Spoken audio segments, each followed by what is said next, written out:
நட்புக்கு வேலிடிட்டி உண்டா? என்னடா புதுசா இருக்கு? என்னவா இருக்கும்? இன்பத்தை கருவாக்கினாள் பெண், உலகத்தில் மனிதரை உருவாக்கினாள் பெண், விண்ணவர்க்கும் மன்னவர்க்கும் விலையற்ற செல்வம் பெண். நட்புன்னு வரும்போது ஏன் பெண் வர்றானா, உப்பை நட்போடு ஒப்பிடுவாங்க.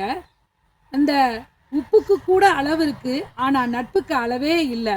அதே பெண்ணுக்கு என வரும்போது உப்பின் அளவு கூட நட்பு வாய்ப்பதில்லை. ஒரு பெண் தன்னோட பள்ளி காலம் முதல் கல்லூரி காலம் வரை இந்த நட்பு பெரும் பங்கு வகிக்கிறது. ஆனா திருமணமான பிறகு அந்த நட்பை தொடர்றதுக்கு ஒரு பெரிய போராட்டத்தையே கையில் எடுக்க வேண்டி இருக்கிறது. போ, இனிமே எதுக்கு அந்த போராட்டம்னு பல பெண்கள் நட்பை கைவிட்டதும் உண்டு.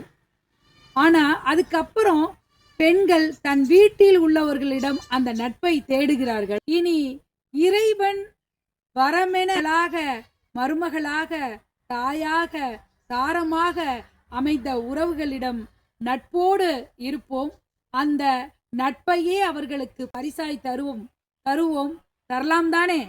நன்றி உறவுகளே.